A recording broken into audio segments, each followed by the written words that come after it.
ഇതിൽ എടുത്തു പറയേണ്ടത് എനിക്ക് ഏറ്റവും കൂടുതൽ ഇഷ്ടപ്പെട്ടത് രാധിക ശരത് കുമാറിൻ്റെയും മമിതയുടെയും പെർഫോമൻസ് കോംബോ അടിപൊളിയാണ്. വെൽക്കം ടു ജോവാക്കർ മീഡിയ. ഓക്കെ, അപ്പോൾ നട്പിൻ നായകൻ സൂര്യയുടെ വിശ്വനാഥൻ ആൻഡ് സൺസ് മൂവി കണ്ടിറങ്ങിയിരിക്കുകയാണ്. ഫസ്റ്റ് ഷോ ആയിരുന്നു. എന്താ പറയാനുള്ളത്? നൈസ് പടം, നല്ല ക്ലീൻ, എന്താ ഒരു നല്ല ക്ലാരിറ്റി, ഒരു കളർഫുൾ ഫീൽ ഗുഡ് മൂവിയാണ് പടം. ഇൻട്രോയിൽ തുടങ്ങി അവസാനിക്കണ വരെ ഒരു ലാഗുമില്ല, എൻജോയ് ചെയ്ത് കാണാൻ പറ്റിയ പടം അല്ലേ. ഫാമിലി ആയിട്ട് നല്ല എൻജോയ് ചെയ്ത് നല്ല ഫീൽ ഗുഡായിട്ട് നല്ല കാണാൻ പറ്റുന്ന ഒരുപാട് നല്ല വെങ്കിയുടെ ഡയറക്ഷൻ, കിടിലൻ ഡയറക്ഷൻ. നമുക്ക് ഈ പറഞ്ഞ പോലെ അടിപൊടി ബഹളം ഇവ സംഭവങ്ങളില്ലാതെ സമാധാനപരമായിട്ട് തിയേറ്ററിൽ വന്നിട്ട് കാണാൻ പറ്റുന്ന കിടുക്കൻ മൂവിയാണ് ഈ പറയുന്ന വിശ്വനാഥ് ആൻഡ് സൺസ്. വെങ്കിയുടെ ഡയറക്ഷൻ സൂപ്പറാണ്. ജി പ്രകാശിൻ്റെ മ്യൂസിക് അടിപൊളിയാണ്. ആവശ്യത്തിന് ഒരു 2 ഫൈറ്റ് ഉണ്ട്. എല്ലാം കൊണ്ടും നല്ല രസമാണ്. അത് ആവശ്യത്തിന് ക്ലീൻ ആയിട്ടുള്ള ഫൈറ്റ്, നമ്മൾ തമിഴ് സിനിമ കാണുന്ന പോലത്തെ ഒരു ഫൈറ്റ് നല്ല രസമായിട്ട് ചെയ്തിട്ടുണ്ട്. ഇതിൽ എടുത്തു പറയേണ്ടത് എനിക്ക് ഏറ്റവും കൂടുതൽ ഇഷ്ടപ്പെട്ടത് രാധിക ശരത് കുമാറിൻ്റെയും മമിതയുടെയും പെർഫോമൻസ് കോംബോ അടിപൊളിയാണ്. അത് കാണാൻ വേണ്ടി നമ്മൾ തിയേറ്ററിലിരുന്ന് രസമായിട്ട് കാണാൻ പറ്റുന്ന ഒരു അതെ അതെ ഭയങ്കര അടിപൊളിയാണ്. രണ്ടുപേരും പക്കല്ല, ഒന്നിന് മറുപടി ആയിട്ട് ഓരോ രീതിയിലുള്ള ഡയലോഗ്സ് ആയാലും നമുക്ക് കാണാൻ ഭയങ്കര നല്ല രസമാണ് കാണാനായിട്ട്. അതുപോലെ തന്നെ ഇതിനെ പറയുന്ന ഒരു ഫീൽ ഗുഡ് ആയതുകൊണ്ട് എനിക്ക് ഒരുപാട് ഒരു ആക്ഷനൊക്കെ പ്രതീക്ഷിച്ചിരിക്കണമുള്ളവർ ചിലപ്പോൾ സിനിമ കാണാനായിട്ട്. കാരണം പക്ഷേ ഇത് ആർക്ക് കണ്ടാലും നല്ല അവരുടെ ഒരു പെർഫോമൻസ് ഏത് പ്രായത്തിലുള്ള പിള്ളേർക്കായാലും കണ്ടു കഴിഞ്ഞാൽ ഭയങ്കര അടിപൊളിയായിട്ട് തോന്നും. നമുക്ക് തോന്നുന്ന സമാധാനം ഉണ്ടാവും, നല്ല രസമാണ്. അതുപോലെ തന്നെ ഇതിൻ്റെ ഓരോ ഈ ക്യാമറ വർക്കുകൾ, പിന്നെ അത് ഈ നമ്മൾ കരൺ ജോഹറിൻ്റെ സിനിമകളിൽ കാണുന്ന ഒരു പ്രതീതി, അതായത് ഭയങ്കര പോഷായിട്ടുള്ള കാര്യങ്ങളാണ് എല്ലാം കാണിക്കുന്നത്. പിന്നെ ഒരു നമ്മളെ സസ്പെൻസ് ആയിട്ട് പറയാനുള്ള അനാർക്കലി മരക്കാറുണ്ട് ഇതിൽ, അനാർക്കലി മരക്കാറുണ്ട്. പിന്നെ ഭംഗിയായിട്ട് അനാർക്കലി മരക്കാർ ചെയ്തിട്ടുണ്ട്. അതുപോലെ എപ്പോഴും മറ്റേ ഈ പറയുന്ന ഹിന്ദിയിലൊക്കെ ഒരു ആർട്ടിസ്റ്റ് വന്നു കഴിഞ്ഞാൽ ഇവർ ഇടിച്ച് നശിപ്പിച്ച് കളയാറ് പതിവ്. ഇതിൽ രവീണ ടണ്ടൻ ഉണ്ട്. രവീണ ടണ്ടൻ നല്ലൊരു റോള് നല്ല ഭംഗിയായിട്ട് കൊടുത്തിട്ടുണ്ട്. രസകരമായിട്ടാണ് അവർ ചെയ്തിരിക്കുന്നത്. ഫാമിലിയുടെ ഇമോഷൻ പറയുന്ന ഒരു സിനിമയാണ്. പിന്നെ ഒരു കുട്ടി, അതായത് നമുക്ക് കല്യാണം കഴിക്കാൻ താല്പര്യമില്ലാത്ത നടക്കുന്ന ഒരാൾ, അത് ഫാമിലിയിലെ ഒരു പ്രോബ്ലമാണ് സൂര്യക്ക് വരുന്നത്. അതുകൊണ്ട് അമ്മയെ നോക്കി ഈ പറഞ്ഞ പോലെ അമ്മ മകൻ ബന്ധം അങ്ങനെയാണ് പടം പറയുന്നത്. പിന്നെ ഇതൊരു ഷൂട്ടറായിട്ടാണ് അഭിനയിക്കുന്നത്. ഒരു ബിസിനസ് മാൻ കൂടിയാണ്. പിന്നെ നല്ലൊരു നമുക്ക് പല ഒരു ഇമോഷൻ രംഗമുണ്ട്, അതായത് ഹെൽപ്പിംഗ് കാണിക്കുന്ന ഒരു സാധനമുണ്ട്. അതൊക്കെ ഭയങ്കര അടിപൊളിയാണ്. നമുക്കും തോന്നുന്നുണ്ട് ഇങ്ങനെ തുടക്കം ഇങ്ങനെ കാണിച്ചിട്ട് പിന്നെ അതിന്റെ ക്യാരക്ടർ പെട്ടെന്ന് ചേഞ്ച് ആവണമെന്ന് തോന്നിപ്പോവും. അത് നല്ല രസമായിട്ട് ചെയ്തിട്ടുണ്ട്. അതുപോലെ തന്നെ ചെയ്തിരിക്കുന്ന ഒരു സംഭവം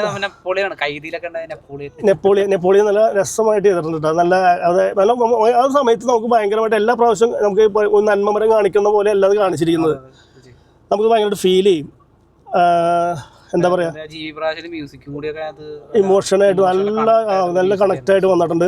ഈ സിനിമ ഞാൻ പറഞ്ഞ 100 കോടി എന്നല്ല, അത്യാവശ്യം ഓടണം എന്നുള്ള രീതിയിൽ തന്നെയാണ് എനിക്ക് പറയാനുള്ളത്. കാരണം 100 കോടിയിലൊന്നല്ല, ആൾക്കാർ ഇഷ്ടപ്പെട്ടാൽ തന്നെ പടം ഹിറ്റാണ്. 100 കോടി കൂടുതൽ ആൾക്കാർ ഇഷ്ടപ്പെട്ട് കയറി വരുമ്പോൾ പൈസ തിയേറ്ററിൽ പൈസ വരുമ്പോൾ അല്ലാണ്ട് പടം എന്ന് പറഞ്ഞാൽ എല്ലാവർക്കും ഇഷ്ടപ്പെടുക, അങ്ങനെ ഇഷ്ടപ്പെടുന്ന ഒരു പടം തന്നെയാണ്. അതെ, അതായത് സൂര്യ ഫാൻ എന്ന നിലയിൽ സൂര്യയിൽ നിന്ന് എന്താണ് പ്രതീക്ഷിക്കുന്നത് അത് നമുക്ക് സിനിമയിൽ പക്കയായിട്ട് കിട്ടും. സൂര്യ നമ്മൾ ഈ പറഞ്ഞ പോലെ ഒരുപാട് ആക്ഷൻ ആയിട്ടോ ഭയങ്കര എന്താ പറയുക തട്ടുപൊളിപ്പൻ ആ സംഭവം എന്നല്ല സൂര്യ എന്ന് പ്രതീക്ഷിക്കുന്നത്. നട്പിൻ നായകൻ എന്നുള്ള രീതിയിൽ ഈ സിനിമ നല്ല വെറൈറ്റി ആയിട്ട് സൂര്യ ചെയ്തിട്ടുണ്ട്.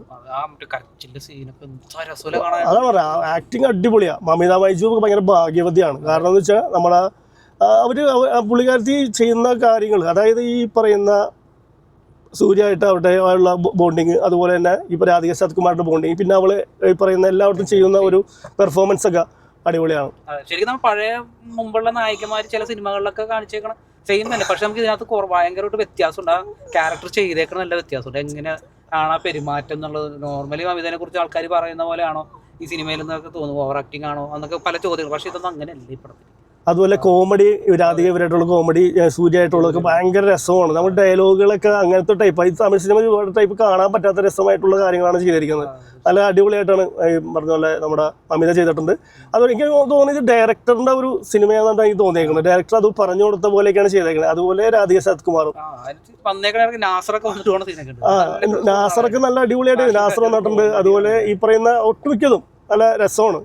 നല്ല എന്തായാലും ഫാമിലി ആയിട്ടുള്ളവർക്ക് നന്നായിട്ട് വന്ന് തിയേറ്ററിൽ കണ്ട് എൻജോയ് ചെയ്യാൻ പറ്റുന്ന സിനിമയാണിത്. ഈ പറയുന്ന പോലെ ഒരു എന്താ പറയുക കല്യാണം കഴിക്കാൻ താല്പര്യമില്ലാത്ത ഫാമിലിയുടെ മാറ്റർ കൊണ്ട് ഒരു കുട്ടിയെ അദ്ദേഹം ഈ പറഞ്ഞ പോലെ ക്ലോണിങ്, നമുക്ക് സാധാരണ അങ്ങനെ പറയാം, അതുപോലെ ഒരു കുട്ടിയെ വേറൊരു ഗർഭപാത്രത്തിൽ നിന്ന്, അതായത് അതാണ് മമിത, അതിൽ നിന്ന് കുട്ടി ഉണ്ടാവുകയും പിന്നെ ആ കുട്ടിക്ക് അസുഖം വരികയും അത് ശേഷം അമ്മേനെ കണ്ടുപിടിക്കാൻ വേണ്ടി പോകുന്നു. ആ പോയ ശേഷം അമ്മയെ തിരിച്ചു വരുമ്പോൾ ഏജ് ഡിഫറൻസാണ്.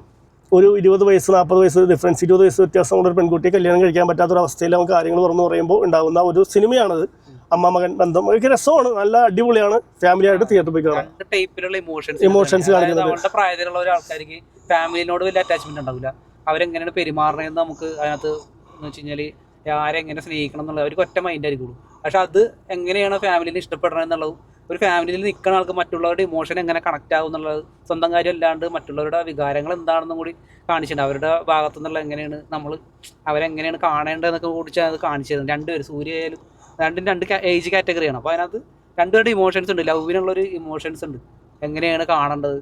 അവന് തന്നെ മനസ്സിലുണ്ട് ഞാനിങ്ങനെ അവരെ കുറേ അവോയ്ഡ് ചെയ്ത്, അതുപോലെ തന്നെ ഞാൻ ഇവരെ ഒന്നും മൈൻഡ് ആക്കാണ്ട് നടക്കുന്നത്. അതൊക്കെ ശരിക്കും കാണിച്ചിട്ടുണ്ട്. നമുക്ക് ശരിക്കും കാണേണ്ടത് തന്നെയാണ്. എന്തായാലും തിയേറ്ററിൽ പോയി കാണുക. നല്ലൊരു ഫാമിലി മൂവിയാണ്, ഫീൽ ഗുഡ് മൂവിയാണ്. ഒരുപാട് തട്ടിപ്പ് എന്ന് പറയുക മാസും ഒരുപാട് കാര്യങ്ങൾ പ്രതീക്ഷിക്കരുത്. നല്ല പാട്ടും നല്ല ഫീൽ എല്ലാം കൂടി നല്ല കിടിലൻ സിനിമയാണ്. Thank you.